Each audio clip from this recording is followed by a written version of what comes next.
斗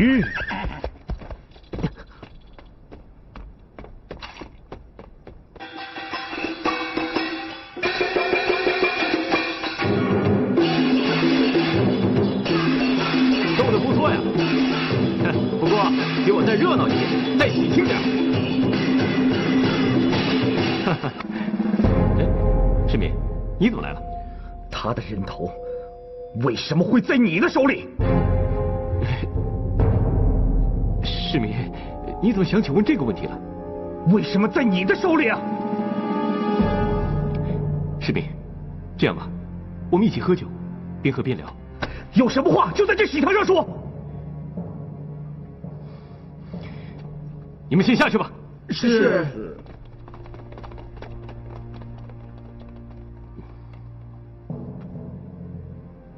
我知道，若曦要嫁给我，你心里不舒服。不过你要知道，这是若曦的选择，我没有逼她，因为这是公平的选择。这算公平吗？啊？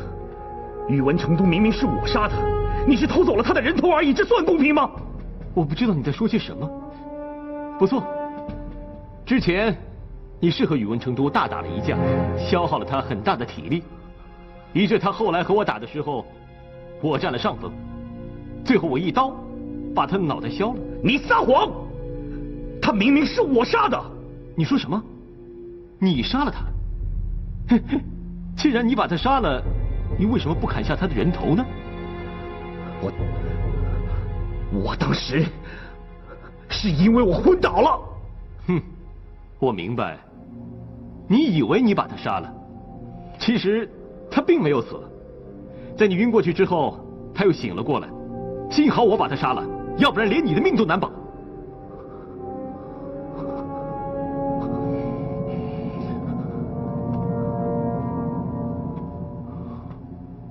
你太卑鄙了！你只是把一个死人的头给割下来而已。究竟是谁卑鄙？若曦人头招亲是天下皆知的事情，谁拿到人头，她就嫁给谁。如今我拿到了人头，你怎么跳出来胡闹了呢？我真想不到，我想不到你是这种人。我想不到我从小到大最尊重的大哥就是这种人。你闹够了没有？这是场公平的竞赛，输了就输了嘛，不要说的一点君子风度都没有。君子风度？你就是最大的小人！你敢胡言乱语，我就对你不客气了啊！不用客气，我先跟你拼了！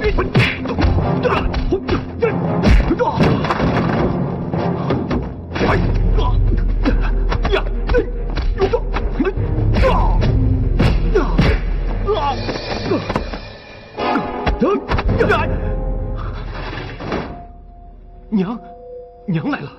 哎，娘，我和世民闹着玩呢，你别介意啊。谁跟你闹着玩了？别闹了，我就是要揍你这个小人！怎么不打了？娘在这看热闹呢，挺有趣的。打呀！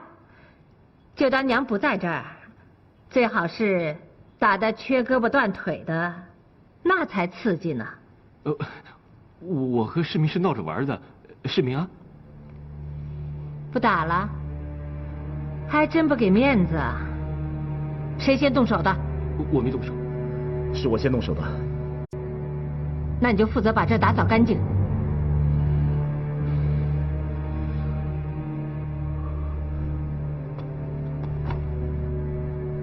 娘，我去帮帮他。天竺国的太子来了，你父皇叫你去一下。娘，我还是在这里陪你吧。你现在是太子，国事为重，岂能像个小孩子一样？不过娘，你看这里这么乱，没你坐的地方，要不你回去休息一下吧？不行，我得在这儿看着世民，不然他会偷懒。你下去吧。是，还是告退。嗯。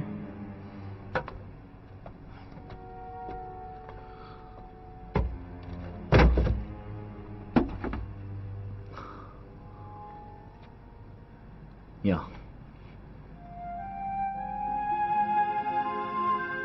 哎呀，好漂亮啊！哎，你看，这上面每一颗珍珠都是真的，哎，一定很沉。太子妃的凤冠比什么都沉。公主，你真的要嫁给太子吗？那当然了，太子妃就是以后的皇后，怎么着也得嫁呀。太子他替我报了大仇，他对我的恩不能不报。那亲王怎么办？这是天意。龙儿，替我好好劝劝他，让他忘了我吧。他忘得了你吗？叫他忘了一个死去的人吧。死去的人？过了门就是太子妃了，怎么能是死去的人呢？从先皇遇难的那一刻起，我就已经死了。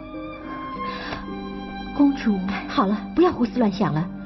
你要知道，你现在的荣华富贵才刚开始呢。我现在就好像是游荡在人间的鬼魂，我只盼着复仇。复仇。好了，太子已经砍了宇文成都的人头，你的仇已经报了，也了结了一桩心事。接下来你该好好的享福才是。大仇已报，可我还是鬼魂，我是报恩的鬼魂。公主，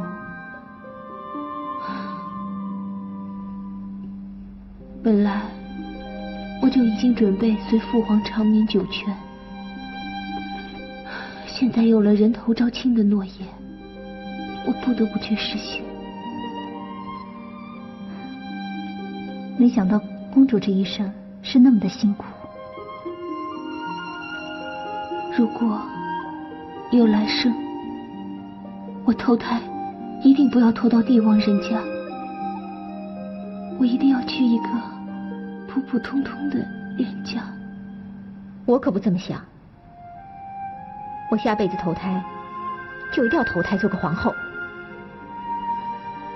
我现在什么都不担心，只是很担心秦王。龙儿，好好照顾他，有你在他身边，我也就放心了。公主，你不明白，要是你嫁给太子，亲王也会变成鬼魂的。好了，太子妃，我们来试试凤冠吧。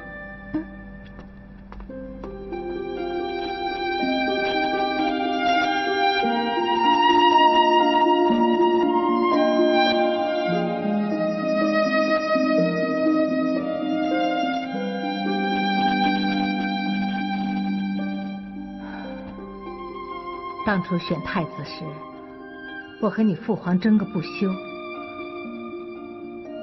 后来父皇一句话说动了我，他说：“你当太子，建成不会让；而建成当太子，你一定会让。”是啊，那太子位置我都让了，可现在他抢了人头，抢了我的女人。太子之位你都让了，一个女人为什么不能让呢？娘，你也是女人啊，你怎么也说这种话呢？这是男人的舞台，女人永远是配角。西施、貂蝉、王昭君，永远都是男人争夺江山的工具。娘是女人，所以娘更明白这个道理呀。这不是道理。若曦她不是工具，她是阳光，她是一道射进我心里的阳光。你把女人看得太重了，这也就是我赞成建成当太子的原因之一。当朝者扛着整个江山，他不仅要心如止水，简直是要心如钢铁。区区一个若曦，就把你这块百炼钢化成绕指柔了。娘，反正江山有大哥扛着，我只要若曦，我不要当什么百炼钢啊。若曦必须嫁给建成。那不公平啊！那人头是我先得到的，只是大哥把他偷走了。人头已经不重要了，你知道吗？若曦她以人头招亲，谁杀了宇文成都，她就嫁给谁，那这人头当然重要了。你爹当了皇上，改朝换代，立大唐为国号，为什么还要追杨广为隋皇帝？我不知道。因为大隋还是一面很有用的旗帜。娘，你跟我说这些干嘛？杨广被宇文化及杀掉的，推翻隋朝的是别人，所以你爹起义的那天，就是打着尊隋的旗号，这才赢得了民心，迅速打败了那些打着造反旗号的草寇啊！娘，我说的是若曦。若曦是大隋的公主，她现在是不是公主已经不重要了，最重要的是，就是大哥抢走了我的若曦啊！大唐的太子如果娶了大隋的公主，那就是新兴的势力结合了传统的势力。娘，你两股势力的结合，那些追随于大隋的人，因此就会归服于大唐，建成的威信就会迅速的提高。你们利用若曦来建立大哥的威信，打下大唐的江山，你的功劳最大，建成却没有什么建树，这对一个太子是很大的致命伤，所以就用若曦来成全大哥了。这是大唐的基业。那如果是我砍下了宇文成都的人头呢？那也没有用，若曦还是得嫁给建成。那不可能啊！为了保住江山，没有什么不可能的，我就是一个例子。什么？娘，你……娘是周武帝的外甥女儿，后来大隋灭了周，为了替周报仇，当时他选中了李渊，认为只有李渊才能推翻大隋，于是他就要我嫁给李渊。娘，难道你……当时我已经有了心上人，而且我们两个已经私定了终身。可是为了替周报仇，我爹还是逼我割舍了这段情缘，让我嫁给了你爹，于是才生下了你们兄弟几个。娘，现在若曦公主的命运也和我一样，这是天意。不，天意不是这样的。天意不是这样的，但是我们要战胜天意，对抗天意，让大唐跟着我们的意思走下去。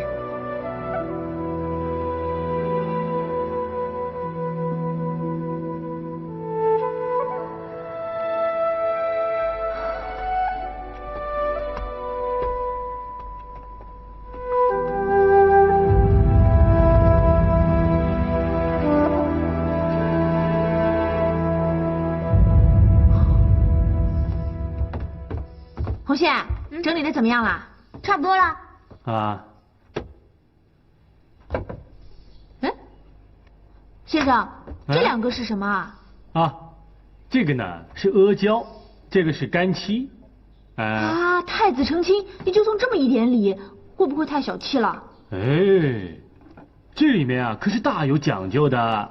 哎，这红姐，你知不知道这有胶有漆是什么意思？就是祝福一对新人如胶似漆。哦，那这个大宴呢？大宴呢总是成双成对的，这是祝新人永不分离啊。这么讲究啊？我们乡下成亲啊，顶多送2筐咸鱼就算是大礼了。哎呀，礼呀，就是好兆头，讨个好口彩嘛。可是刘邦成亲的时候，穷得连彩礼都没有了。吕太公呢，就把他的女儿吕雉白送给刘邦。后来刘邦成了皇帝，吕雉就成了皇后。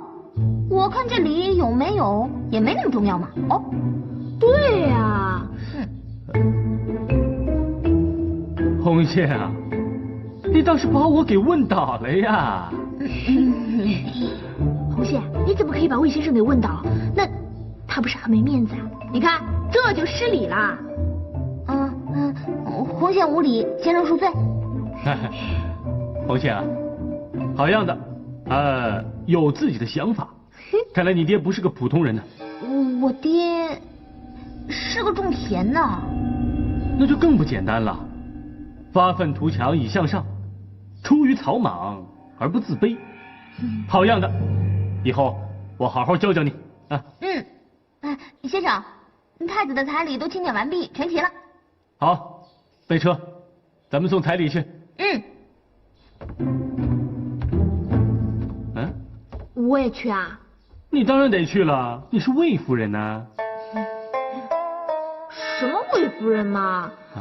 别说夫人了，我一个彩礼也都没有啊，更别说这个大宴了，连只麻雀都没有。胭脂啊，等把太子的婚事给办完了，咱们就正式拜堂。你要什么彩礼啊？我不要大宴，我要2只烧鹅。你不是要麻雀的吗？麻雀肉又不好吃，烧鹅才香呢。刘先生，这是？这是张府送过来的。哎，王爷，你回来了，我正要找你呢。这些什么东西啊？这些是送给人家的礼物，我要你亲自过目。我现在哪有心情管这些？你做主就好了。王爷，太子要娶若曦，先生，你一定要帮我把若曦抢回来。王爷，你知不知道这些礼物是送给谁的？随便。这有份名单，你好好看看。房间里，我在给你讲若曦，你给我讲这些干什么？因为这17个人是大唐最有学问的人。17个人，70个人我也顾不了，我只顾得了若曦一个。王爷，王爷，你若不顾的话，那魏征就会顾。如果这17个人跑到太子府去，太子府会如虎添翼，到时候你悔之晚矣呀！刘先生，你聋了是不是？我说的是若曦。王爷，你听不见太子府磨刀霍霍的声音吗？我只听到太子府迎娶王妃的锣鼓声。王爷，你应该忘了若曦公主。谁敢叫我忘了若曦？她只爱我一个人。她是爱你，所有的人也知道。正是因为这样，若曦公主一旦嫁给太子，她会帮你说话，缓和太子府对你的敌意。你说什么？太子府不会对我们善罢甘休的，一定会在暗中采取行动来对付我们。这个时候，若曦公主就是最好的眼线。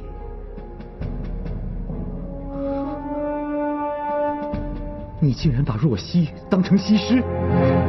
如果她真是西施的话，那就阿弥陀佛。你胡说什么？西施当年诚心诚意地帮助越国灭掉吴国。如果若曦公主能够帮助我们的话，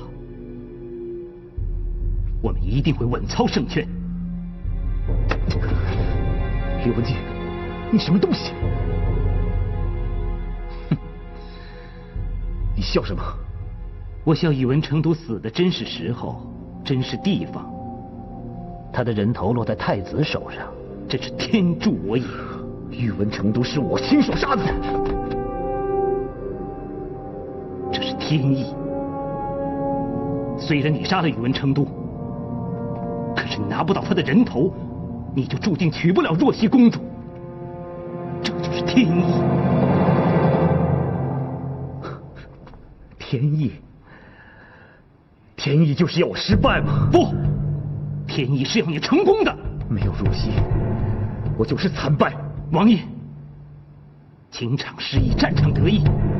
你只有摆脱了温柔乡的羁绊，才能找回战场上的英雄气概，才能和太子府一争高下。你这个人，难道不懂感情吗？我不懂感情，我只懂无情。你难道没有爱过一个人吗？没有。你，王爷，当年项羽刘邦争天下，项羽就是因为多情，所以他才会输，而刘邦无情，把自己爹爹拿来煮，他才能够赢。跟你这不懂感情的人，我没话说。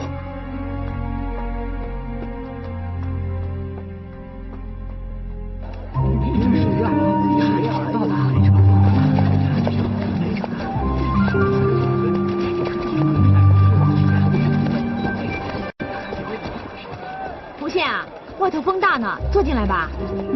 车里面啊是老爷跟夫人坐的，我坐外面就好了。听见没有？我爷夫人呢？喂，想什么呢你？想媳妇儿了吧？什么想媳妇儿啊？我是在想刘文静啊。你想刘文静做什么？人家跟你绝交了。我在想啊，此时此刻他在干什么呢？一定在睡大觉。哎，你不了解他。记得当时我拜师学艺的时候，我师傅就嫌他心术不正，不肯收他。后来他居然在师傅的门口啊跪了7天7夜，愣是没有合过眼。哦，他是不是有病啊？后来我师傅还是收了他，他说这种人太可怕了，如果你不收他为徒，他就会投到其他门派里面去，最后啊就成了我们最大的敌人。所以你师傅怕他？我师傅说过，他别的人都不怕，最怕的就是小人。魏先生，您看。啊？哎呀，哎，啊，老刘啊，你忙啥呢？去哪儿呢？跟你一样，忙着送礼啊。你也送礼啊？对呀，你给若曦公主送礼，我是替秦王给文人墨客送礼。哎呦，你真是一刻都不闲着呢。要跟你这种人斗，只有笨鸟先飞。太子忙着娶亲，秦王府却忙着纳贤，哈，真是高下立判。老魏啊，我这有份礼单，你要不要看一下？哎，不用看了，头一个不就是房玄龄吗？你也知道房玄龄啊？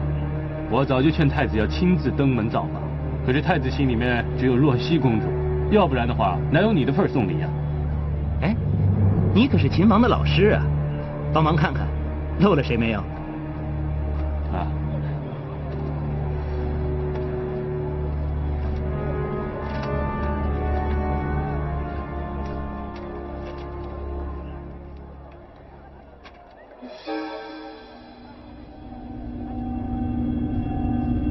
好像漏了一个人呢。谁呀？杜如晦啊。杜如晦。早说房玄龄善谋，杜如晦善断。如果秦王府有这么2个人，秦王不就找到最强有力的左右臂了吗？是呀，我能把他给忘了，多谢了。走。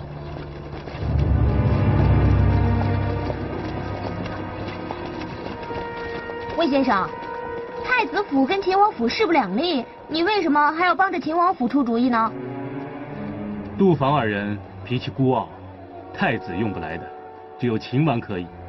我这么做也是为了大唐留住些人才嘛。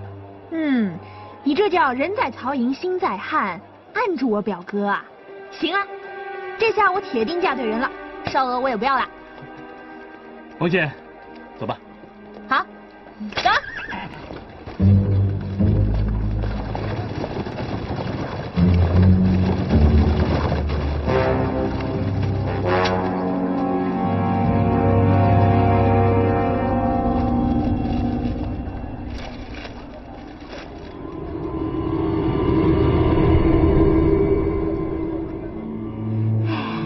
真漂亮，就像是仙女下凡一样。龙儿，你说这新娘妆好看吗？好看好看，只要是新娘子啊，都是最漂亮的。公主啊，太子府快来彩礼了，我看你还是快到前殿去吧。你们先去吧，我想自己待一会儿。公主你有事吗？我要一个人静一静。可是公主啊，那彩礼新娘子一定要去的，不然的话这不成规矩。再说宫里面的，我看我们还是先出去吧。好。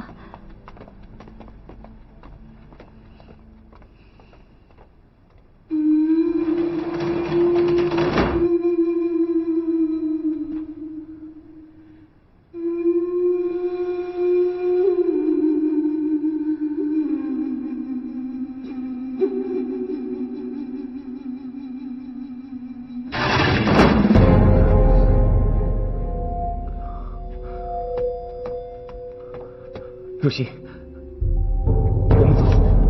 走。我们离开长安，到一个没有人烟的地方。诗明，我不要再当什么秦王，你也不要再当太子妃了。我们去过我们自己的生活。把这个凤冠摘下来。我不要。若曦，你怎么了？知道吗？如果你把我带走，就是把太子妃带走，你犯下的就是滔天大罪。你本来就是我的，是太子他用卑鄙的方法把你抢走的。到时候，你就是朝廷钦犯。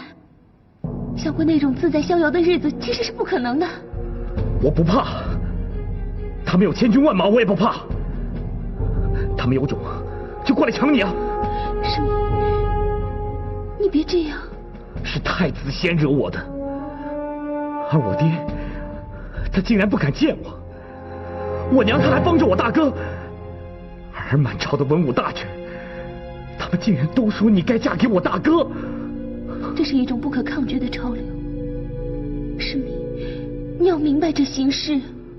我就是不信邪。如果他们是飞天瀑布，我就是冲不破的顽石，我看他们能把我怎么样。这就是我最担心的地方。你不可以为了我挑战你爹你娘，挑战你大哥和魏征，挑战满朝的文武。若曦，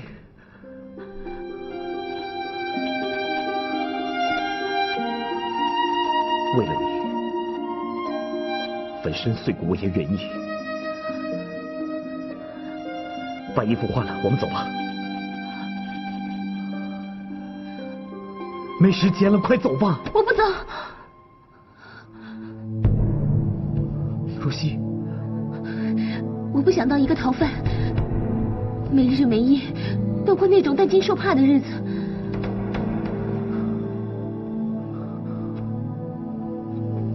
在黑风岭里，你不是这么说的。当时你说，到天涯海角你都会跟着我。那时我想利用你杀了宇文成都，你还当真呢？不，这不是你的真心话。你太好骗了，李世民。我告诉你，当初我一直都偏向你，是以为你会当太子。什么？现在太子已经定了，我怎么会那么傻？堂堂的太子妃不去做，陪着你去私奔，去浪迹天涯，你也太愚蠢了。若曦，不，你不会说这种话的。女人心，海底针。你不会了解，太子妃是什么？那是未来的皇后，堂堂的一国之母。我怎么会放着这么天大的荣誉不要？你连这个都不明白？不可能，不可能！你不是这种人。我知道了，我知道你是想让我死的这条心，我知道你是为了我好，对不对？那我就真的让你死了这条心。宇文成都的人头是我割下来的，是我亲手交给吕建成的。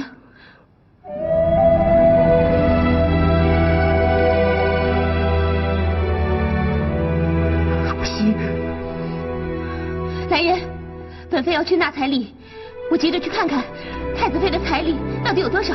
多，听说光是黄金啊就已经超过上千两了。好啊，去看看。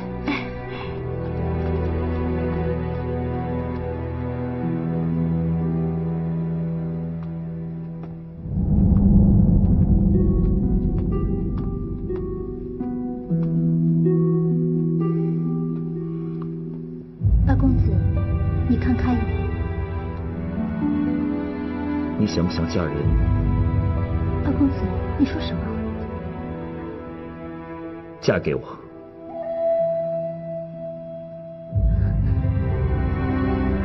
二公子，你说这句话是真的吗？太子成亲，我也要成亲；若曦成亲，你也要成亲。二公子，我觉得你现在应该冷静一点。冷静？我很冷静。办喜事要快，要趁热打铁。快去，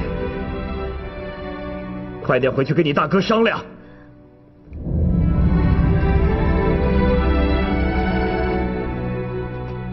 二公子，你到底想要干什么？我要和我大哥同时成亲。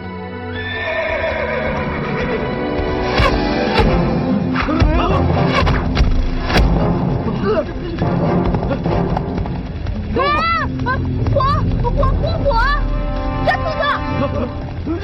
抓刺客！我先生，快走！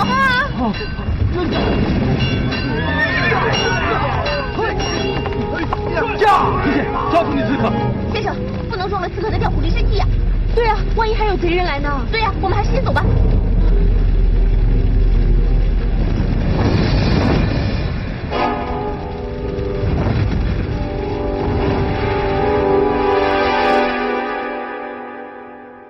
那肯定是瓦岗的余孽干的。瓦岗余孽？他们为什么不杀魏征？为什么不杀护车的人？啊？为什么只射火箭？火箭？这什么意思啊？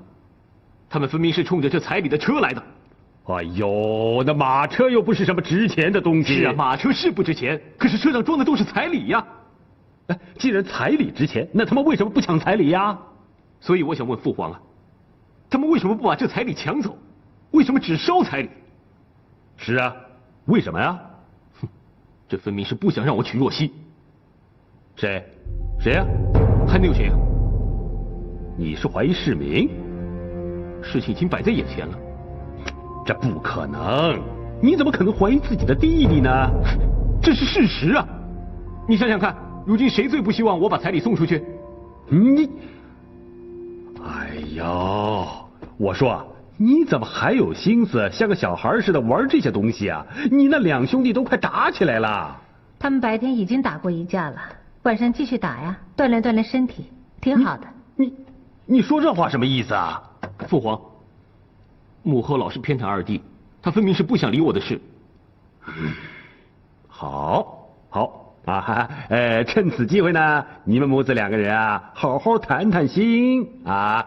朕还有国事要忙。父皇，你别走啊！国事要紧，国事要紧。父皇，你别追了，你爹把你丢给我了。娘，你可得为孩儿做主啊！你是太子了，太子的彩礼丢了，娘能不为你做主吗？那娘，您准备怎么处置市民啊？处置市民？我打算处置烧彩礼的人。这彩礼是市民指使烧的。这把火迟不烧早不烧，单单这个时候烧，烧的还真是节骨眼上啊！哼，太可恶了！他以为啊，烧了彩礼就能阻止我娶若曦。是啊，这彩礼烧了可以再送，他还能回回都烧。我不信。娘说的是。你觉得市民有这么笨吗？他怎么会想不到呢？市民平时聪明，可是犯起性子来就像头蛮牛似的，什么事都干得出来的。那你有没有想过，这几支火箭是别人放的呢？除了市民之外，还有谁会恨这彩礼？不是恨着彩礼，是恨你们兄弟。这不可能啊！一支火箭就能挑起你们兄弟之间的心病，一把火就能点燃你们兄弟之间的怒火，这可是一箭双雕啊！可恨我们的人，只要把箭冲向我们就行了，何必要这么啰嗦呢？也许这正是对方的高明之处。娘，你说的这些话一点根据都没有。那你说市民主谋放火，你有根据吗？这还有什么根据吗？这连3岁的小孩子都能猜到。唉，建成啊，你是太子，不是3岁的小孩子了。一把剑就能挑起你心中的怒火，你将来怎么做江山呢？那时候边关如果放了一支箭，你岂不要发动一场大战呢？娘，我好事不出门，坏事传千里。这件事啊，京城里已经传得沸沸扬扬了，大臣们呐都在看你如何处置这件事呢。那娘的意思呢？我没什么意思，看你自己的意思了。照你的意思去做吧。走吧，走吧。哎呀，娘可比不过你们年轻人呐。多谢母后开导，孩儿明白了。孩儿告退。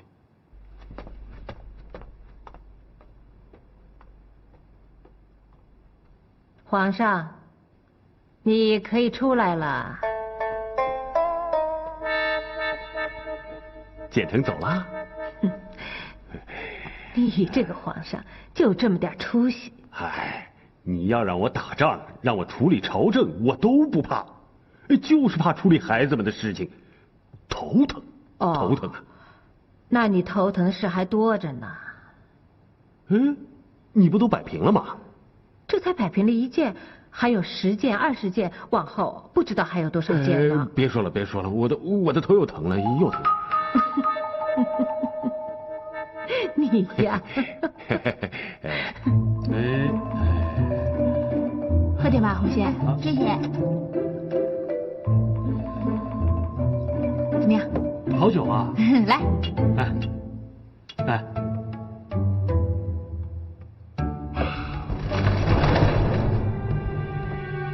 哎呦，老刘啊，你真的是狗鼻子啊！我这一吃火锅，你怎么就来了呢？姓魏的，你这把火烧的还真是高啊！火？我这火锅的火，有什么奇怪的？我说的是烧彩礼的那把火。哎，可别提那把火了，差点把我跟魏先生烧死呢。还好是红线，要不然我们2个就成了烧烤鸳鸯了。胭脂，你想不想知道是谁放的火？你知道谁放的火啊？远在天边，近在眼前，就是你的魏先生。哟，老刘啊，你这个是血口喷人呐！血口喷人？这么阴的招，只有你想得出来。不会吧？大家都说这把火是秦王府放的。老魏啊，你的计谋算是成功了。这把火烧的是彩礼，可秦王却跳到黄河里也洗不干净了。老刘啊，你真的是贼喊捉贼呀！是啊，你魏征亲自送彩礼，怎么可能自己放火烧呢？所有的人都认为你魏征不会干这种事情，你还真高啊！哎呦，看来我这纵火犯的罪名，真的是逃不掉了。这一来可好了，全朝文武大臣都会同情太子，而秦王就变成了一个嫉妒太子娶妻的小人，真是里外不是人了。这个熟了，这个熟了。拿来，姓魏的，你不敢回答我是吧？哎呀，我说老刘，就这么点雕虫小技，就把你给骗倒了。真的不是你干的？我跟你说啊，这个火不是我放的，也不是你们秦王夫人放的。放火人的目的啊，就在于要挑起他们兄弟俩的矛盾，知道吧？哦，到底是哪个坏家伙干的？老魏，如果真要有这么一个人，那就太可怕了。他一下子就抓住了大唐王朝的要害。所以老刘啊，你我虽然各为其主，但是在这个时候，我们更加要互相信任，相互合作啊！怎么，我都不相信啊？好了好了，来，趁热吃啊！来，吃火锅啊！吃火锅！来，来，哎，多吃点，哎，谢谢。那，来，王爷，外面的人都说是你放的火，气死我了。他们爱怎么说就怎么说吧。王爷，你一整天没有吃东西了，吃碗面吧。这是你做的吗？嗯，龙儿姐姐去找长孙大人了。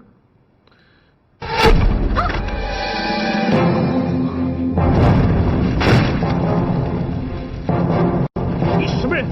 帮太子出气的人。快灭火！回来啊！快来帮忙！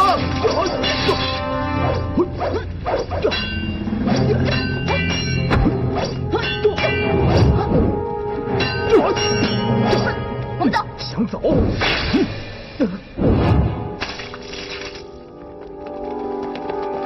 别这样！王爷，太子府的人真是欺人太甚了。是啊，他们肯定是来报复的。他们以为彩礼是我们收的。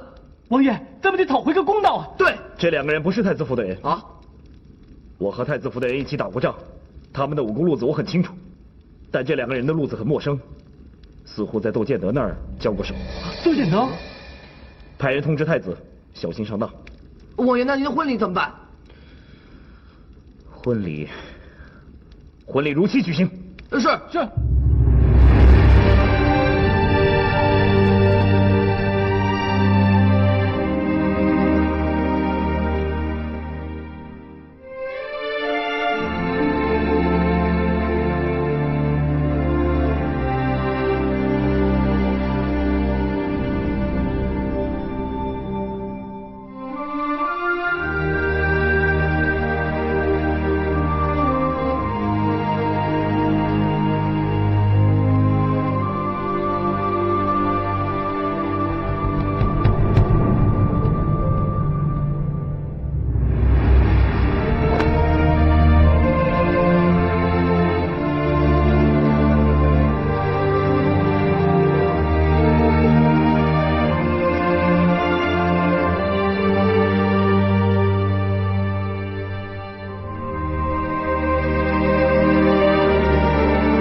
真好啊！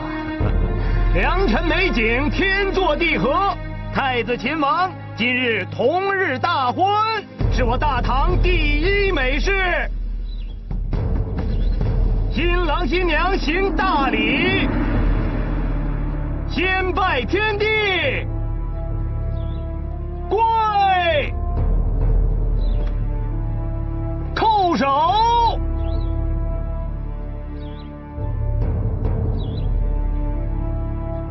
再叩首，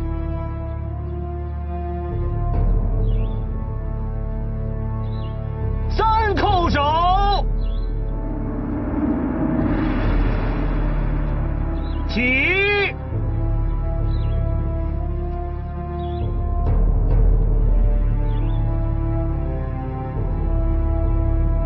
新郎新娘拜见父母大人。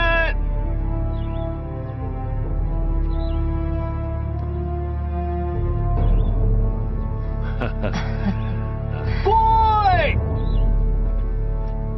叩手，再叩手，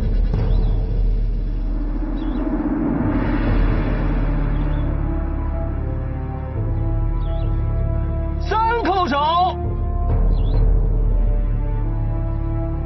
起，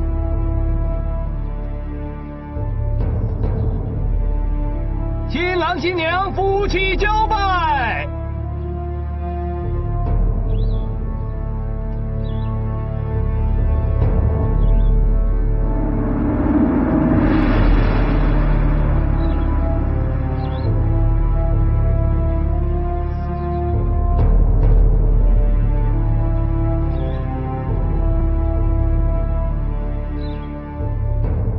世民，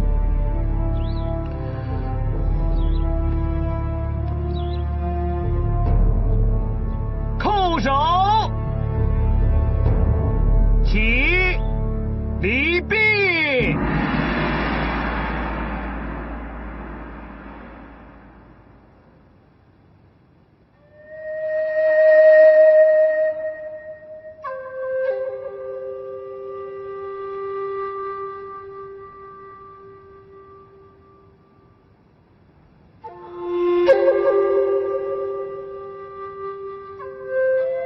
太子，不要叫我太子，还是像从前一样，叫我建成好了。过去你是普通人，现在你贵为太子，若曦岂敢无礼？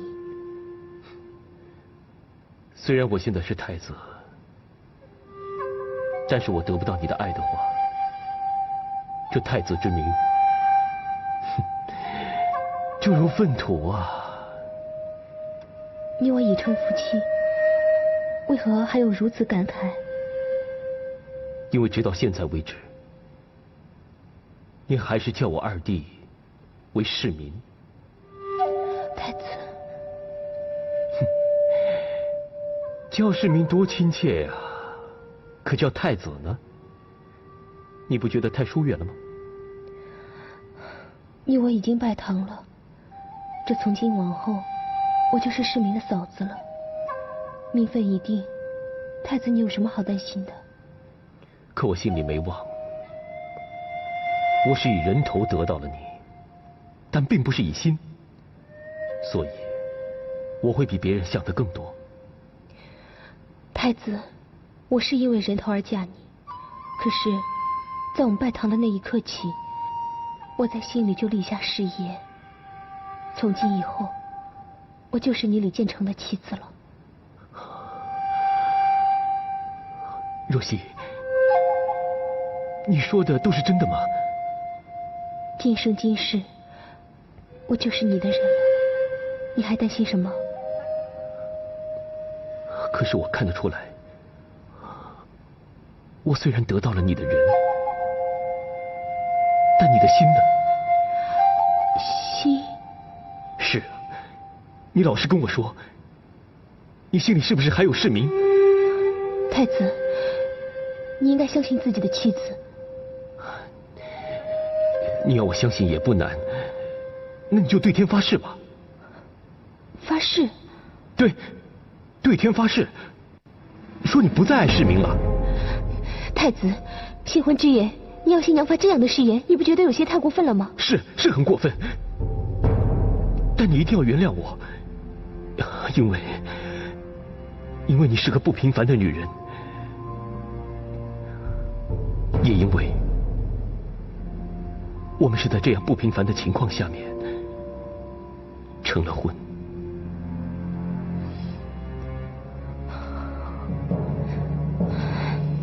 我杨若曦对天发誓，从今以后再也不爱李世民。如果违背誓言，若曦天打五雷劈。不要这样发誓，我不要这样的发誓。如此重视，太子还不满意？不，你必须这么说。如果我杨若曦违背了誓言，李世民将遭天打五雷轰。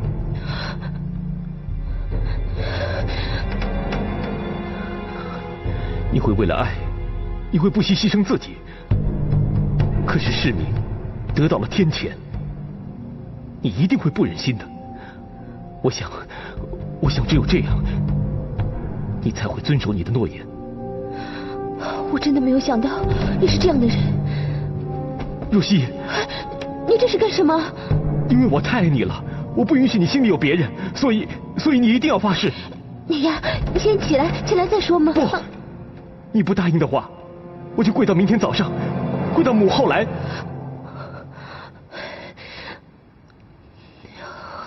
好，我发誓，我发誓。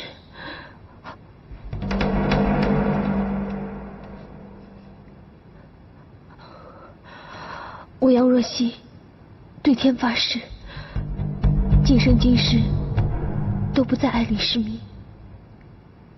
若违背誓言，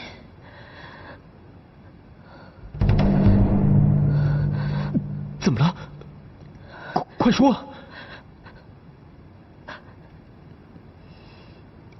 李世民，李世民天打五雷轰。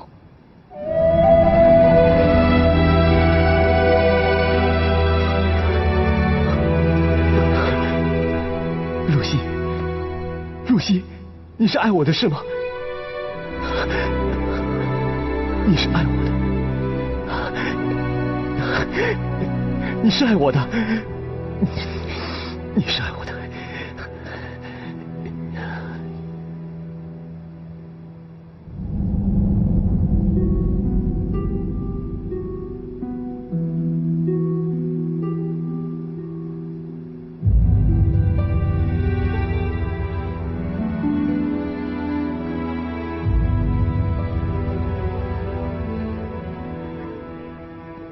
夜已深了，你也累了，早点歇着吧。我睡不着。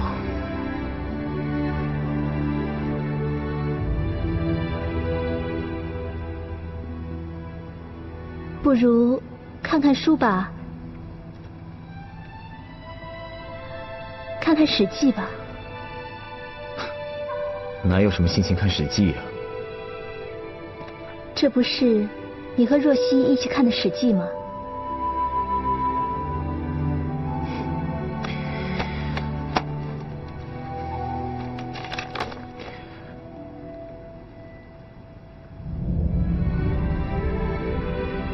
你看看书吧，我去帮你煮点吃的。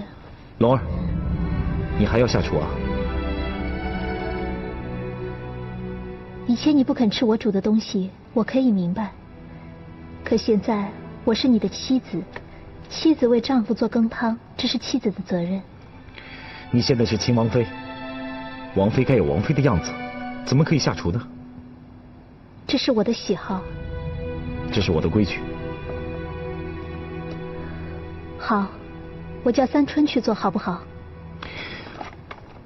我说过了，今晚我什么都不想吃。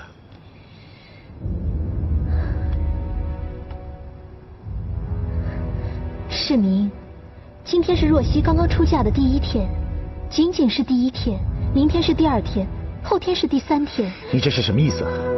日子还长着呢，如果再这样下去的话，龙儿会很担心的。我不是因为这个而伤心，我知道我大哥他很爱若曦，他娶她，他一定会很疼她的。我伤心，是因为若曦她欺骗我。她跟我说过，她不是因为人头才嫁给建成的，是因为太子妃这个身份。这种话你也相信？我不相信，我一直都不信。可是当我看到若曦那么急切的嫁给我大哥的时候，我心里又……世民，你不要想那么多了，好不好？若曦，她到底是不是真心想嫁给我大哥的？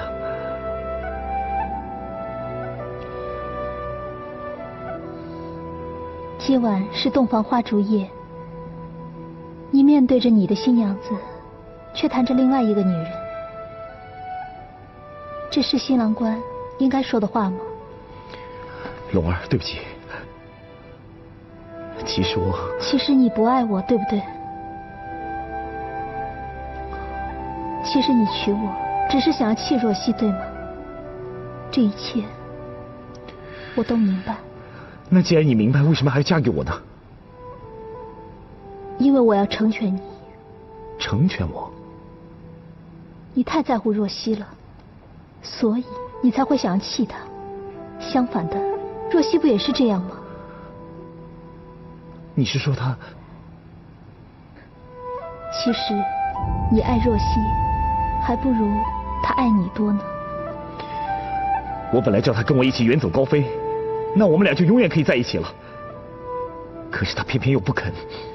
如果是那样的话，天底下就只有李世民，没有秦王了。我就是李世民，我根本就不想当什么秦王。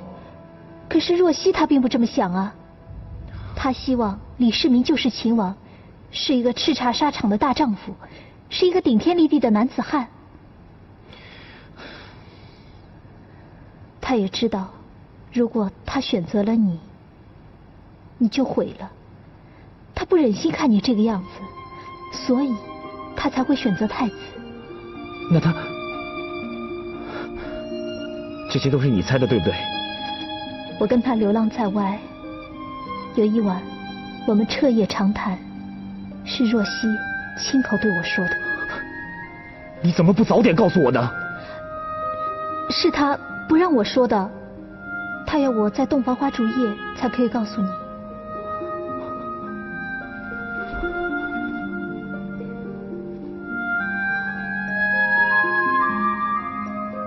若曦知道你并不爱我，可是他劝我一定要嫁给你。为什么？为什么你要那么傻呢？因为我看见他为了你而牺牲他自己，我很感动。我也愿为了你而牺牲我自己。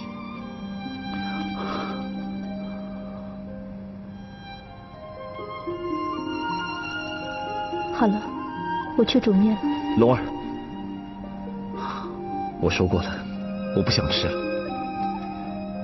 作为一个妻子，有责任为丈夫煮面。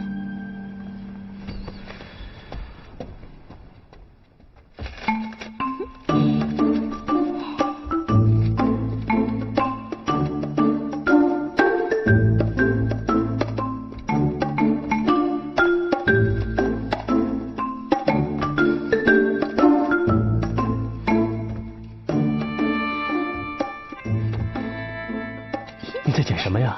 我在，不能给你看。什么东西啊？那么神神秘秘的。等到我剪好了，你就知道了。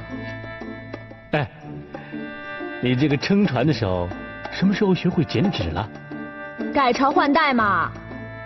哦，我总要麻雀变凤凰啊。这就像我魏征的人了。先生，你叫我读书吧。读书？嗯。你不是一见到书本就头晕吗？改，我总不能让你丢脸吧？好，这才是我的红颜知己啊！哎，该忙什么忙什么去。其实啊，你不给我看，我也知道你在捡什么东西。你知道？嗯。不可能。你又不识字，反正啊，就是捡那些鸡鸡狗狗啊、猫猫兔兔啊。嘿嘿嘿。要不要打赌？赌就赌，如果你捡的是字儿，我就认输。你说的哦。嗯。你看。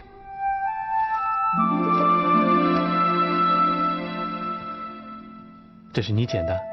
嗯，我请红线帮我写的。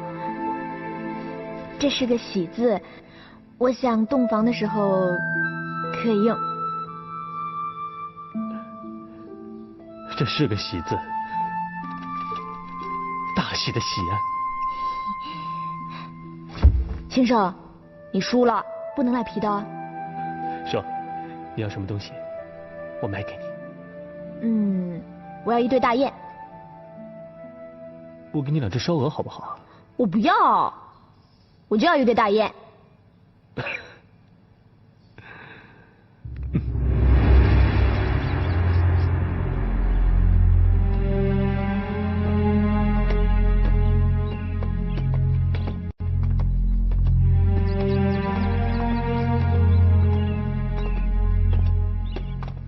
魏大人，这么一大早，不知道有何贵干呢？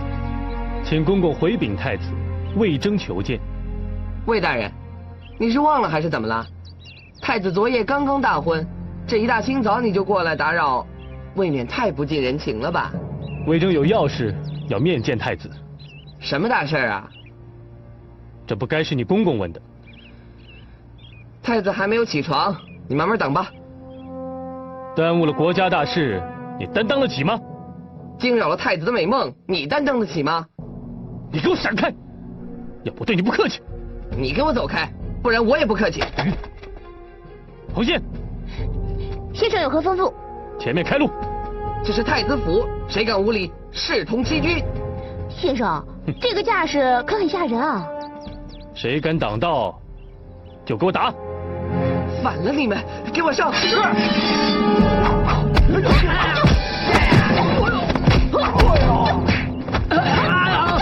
来人呐，有刺客！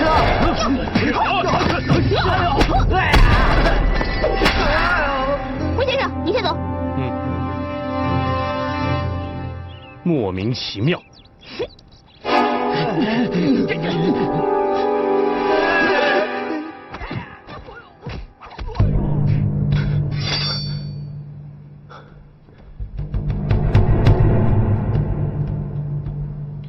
来人呐！外面发生什么事了？魏征有事要求见。魏征，外面发生什么事了？外面是下人在练武，平安无事。魏征，你到底有什么事啊？臣来给太子上课。上课？上什么课啊？今天上《史记》。史记？魏征，难道你不知道我刚才完婚吗？大婚是昨日之事，今天应该上课。行了行了行了，你给我回去吧。若曦，你怎么醒了？要不你再歇息一会儿吧。请太子恭迎魏征。他，这人有病，大清早的来吵吵闹闹的，太不把我放在眼里了。魏征就是因为太重视太子了，所以才会清晨求见。这种人只有在李世民那里才会被捧到天上，在我这儿不吃他这一套。敢于犯言直谏，这才是大忠臣。你有这样的喜马，这是太子的福气啊。哼，他这种腐儒，自以为是，装模作样的，别理他。哎，若曦，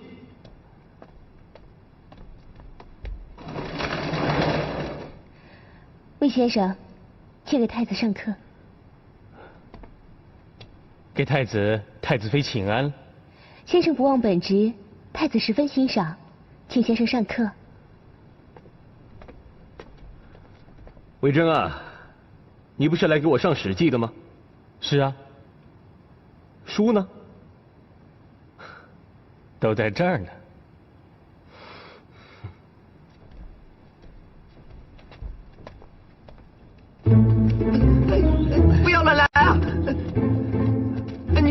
别动！你想饶命啊！饶命啊！饶命啊！哎呀！公公没事吧？公公没事吧？给我乱刀砍死！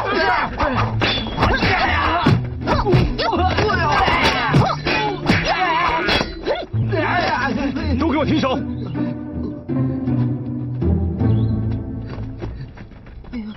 是你，殿下，启禀殿下，此女是一条疯狗，闯入东宫太子府，意图行刺，奴才正要将她拿下斩首。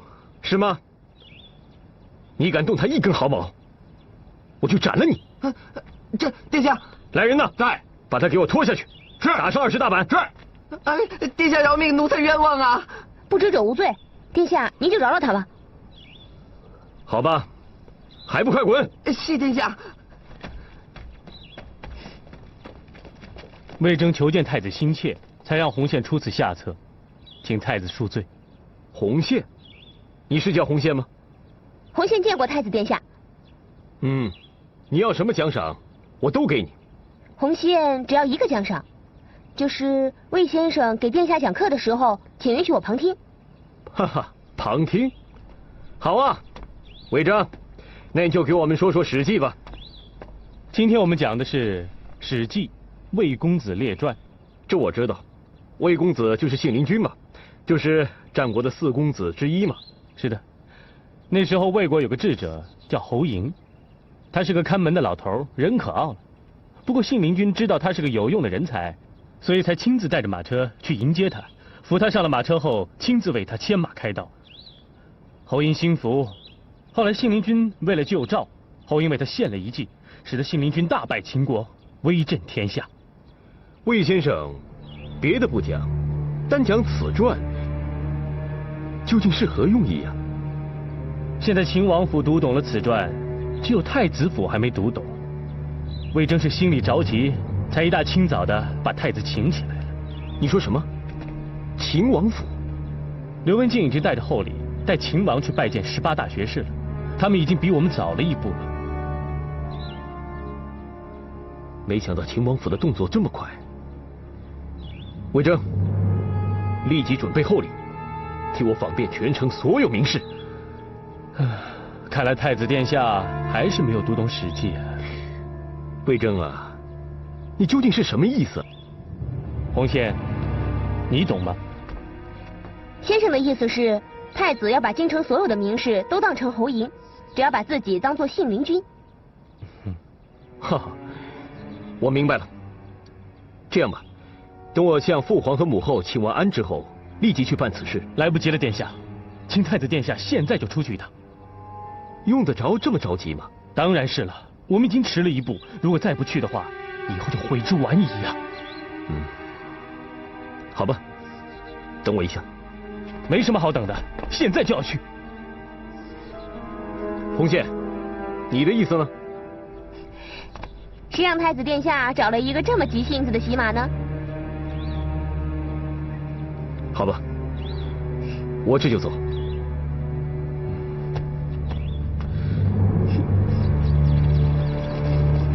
来，快！好，来，小心小心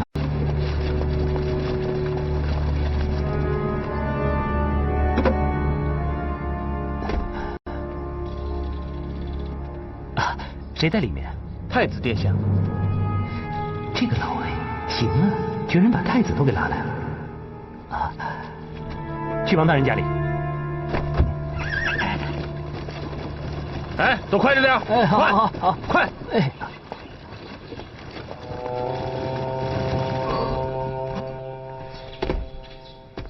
呀，刘先生啊！什么？太子已经来拜访过了。好你个老魏，招招都要我的命。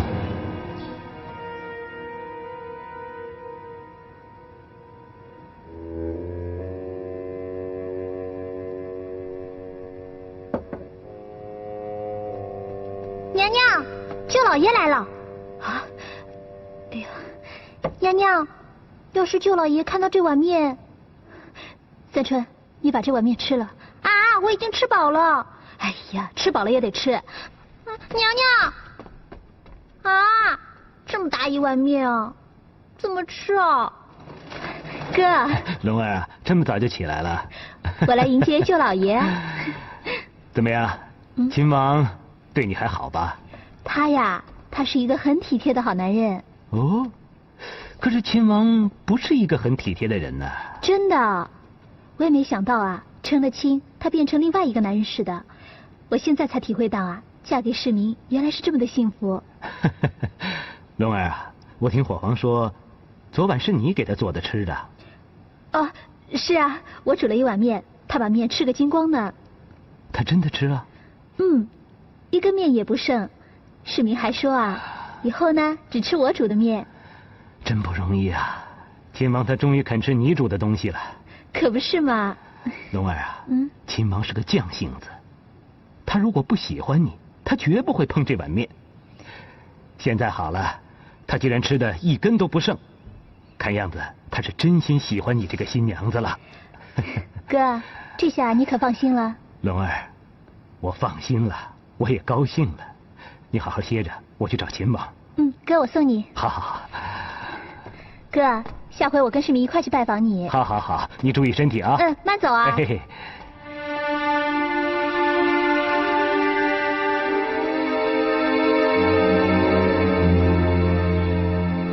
参见王爷。免礼。王爷是来见太子殿下的吧？太子不在。我是来见太子妃的。恕末将多嘴，敢问王爷见太子妃有何事情？我来向太子妃请安，难道不行吗？王爷息怒，末将有几个脑袋敢阻拦王爷。你少给我废话，快滚开！太子妃传话下来，太子不在时，任何人不能进门。你跟他说，是我来找他。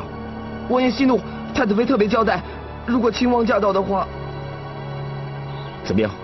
你说。更加不能开门。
在这儿，我在为魏先生收拾书房。哦，你手里抓什么？这个啊，我抓梁山伯呢。梁山伯？是啊，我们老家有一个传说，说这个蝴蝶呢是梁山伯编的。他跟祝英台本来是一对，现在抓到梁山伯了，带他去找祝英台啊。那你跟魏先生就是梁山伯跟祝英台喽？呸呸呸，这话多不吉利啊！他们是死了才成一对的。我跟魏先生啊，可是一对宝呢。对呀，是活宝。这些东西我都整理过了。那我想请你帮我写情诗。写情诗干什么？魏先生是大文人呢，我呢就是个大老粗，他老嫌我开口俗。我在想背几首情诗，在洞房的时候吓他一大跳。好啊，我帮你唱。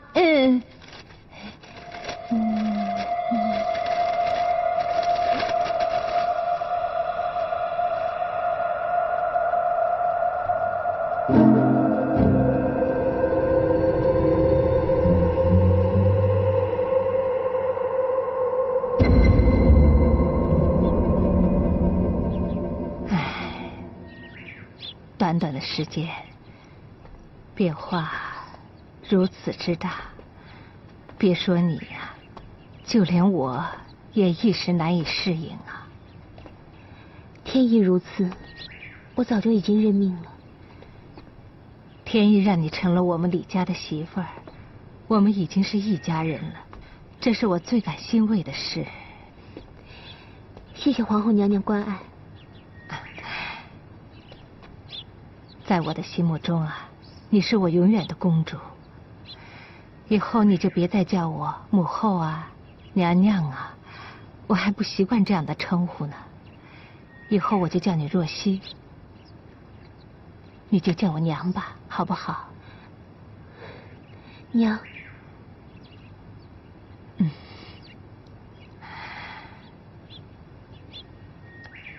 建成对你好不好？好。真的好吗？你可瞒不了我，建成这孩子心眼小，你和世民的事又闹得满城风雨，就算他娶到了你，他的心里也不舒服的。你要受点委屈了。娘，您放心，我已经下定决心，以后都不会再见世民了。我就是为了这件事才把你招来的。娘，我不会让太子难堪的。不，我想让你见见世民。娘，你也知道他的性子，你越不见他，他就像一把野火，越烧越旺，不晓得会烧到哪里去呢。那您是说，他会烧到太子那里去？世民会以为是建成不准你见他，他们兄弟之间本来误会就多，这下可不又是火上加油吗？可是我又怕见到世民，他会更难过。可是现在只有你安慰他了。龙儿说，打他们婚后，世民就失魂落魄，像得了病一样。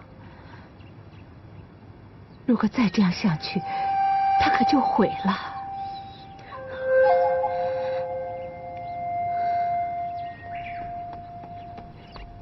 娘娘，秦王求见。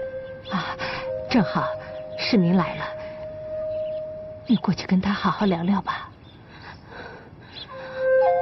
娘，就算我求你了，好不好？啊！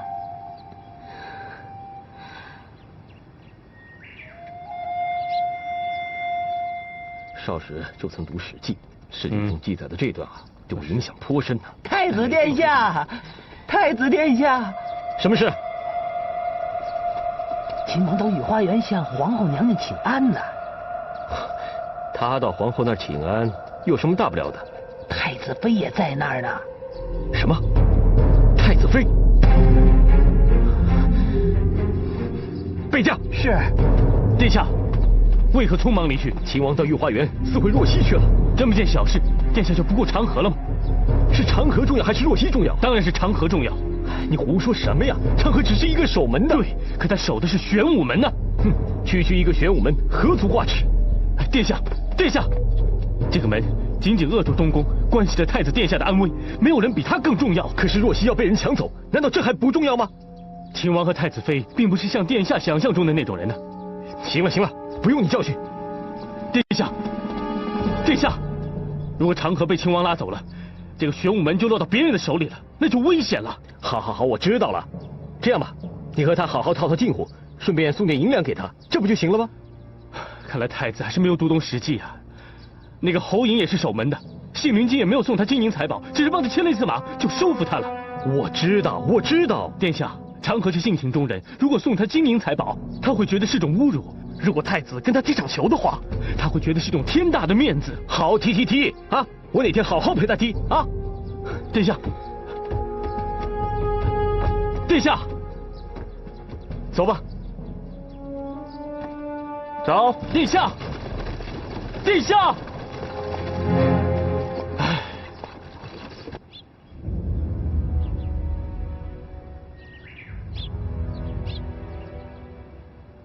你不该来见我。你为什么躲着我？我现在是你嫂子。我管你是嫂子还是太子妃，在我心目中，你永远是卖糖葫芦的杨若曦。可是，在我心中，你已经不是李世民，你是秦王爷。是秦王又怎么样？我连我自己的女人都保护不了，我这个秦王，连个街边的小贩都不如。是秦王就不是个小男人，是秦王就该担起秦王的责任，就应该有秦王的眼光和胸襟，就不应该为一个女人而沉沦。他不准你来看我，对不对？你说谁？太子。你错了，太子对你还是一片手足之情，他一直劝我多来看看你。你不要再为他说好话了，他的为人我算是看透了，他会把你看得像笼中鸟一样严严实实的。秦王爷，秦王爷，连李世民你都不再叫了，我们已经变得疏远了吗？是的，我们已经变得这么疏远了，疏远的就好像陌生人一样。陌生人，我们俩已经变成陌生人，就这么仅仅一夜之差，就变成陌生人了。一夜之隔，已经是两重天地。两重天地，我们是同一个天地啊！你别做梦了，秦王爷。有朝一日太子继位，我就是皇后娘娘。皇后娘娘。到时候你只是一个小小的秦王，我是君，你是臣，君臣永远不可能在同一个天地里。有本事你就像你爹一样，自己夺皇位。到那个时候，我跟你就是同一个天地。你要我像我爹一样？如果你没有你爹这样的志气，没有你爹那样的胆量，你就死了这条心，永远不要再来找我。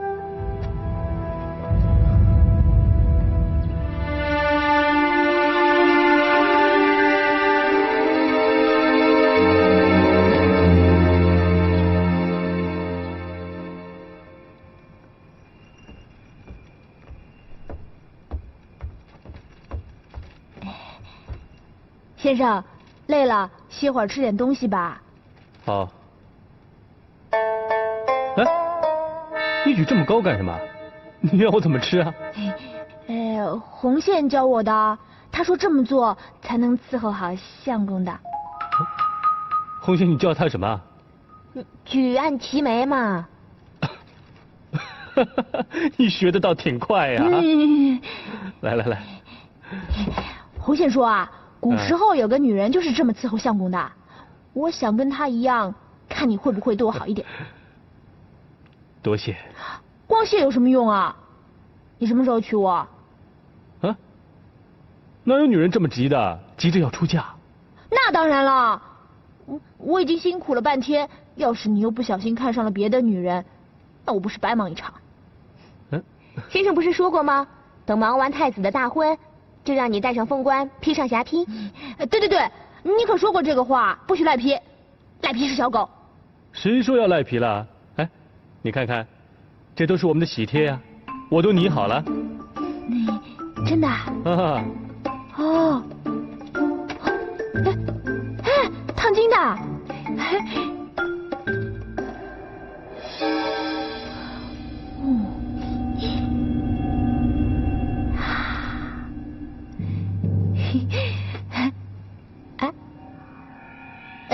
这是什么帖啊？这是一封公函。哦，那干嘛烧它？公函看过了，就不必要留下了。哦。哇，金的。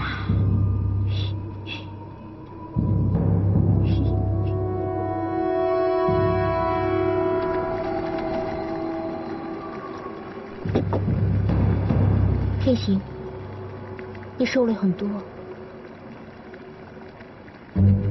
日夜煎熬，能不受吗？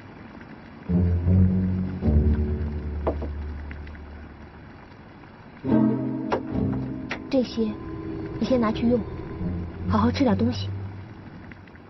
我不是肉体受煎熬，是心里受煎熬。心里？你是担心我？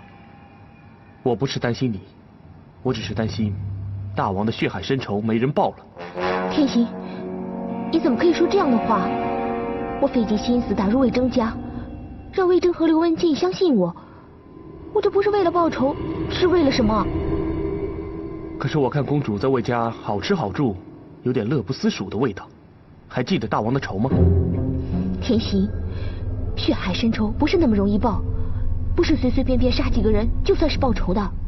至少我杀得他人心惶惶，杀得他鸡犬不宁，我也痛快。天行，你要明白，大唐一日不垮，我们的仇就不算是报。公主，这不是借口吧？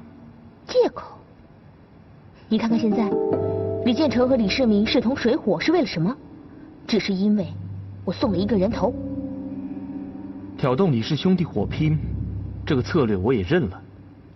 可是公主现在住在魏家，干什么呢？魏征只是一个小小的太子洗马。这你就错了，魏征是太子身边最重要的谋士，打垮了魏征，太子就会弱，李世民就会壮大，这样一来，双方就一定会有一场火拼。魏征是有名的赛诸葛，你玩的花招，我看瞒不过他，他怎么会垮呢？我住在魏征家，就是为了寻找他的弱点，只有住在他的身边，才能找到别人不易发现的致命弱点。那你找到了？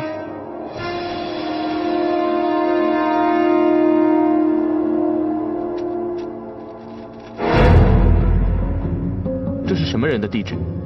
魏征妻子的地址。魏征有妻子？这也就是他致命的弱点。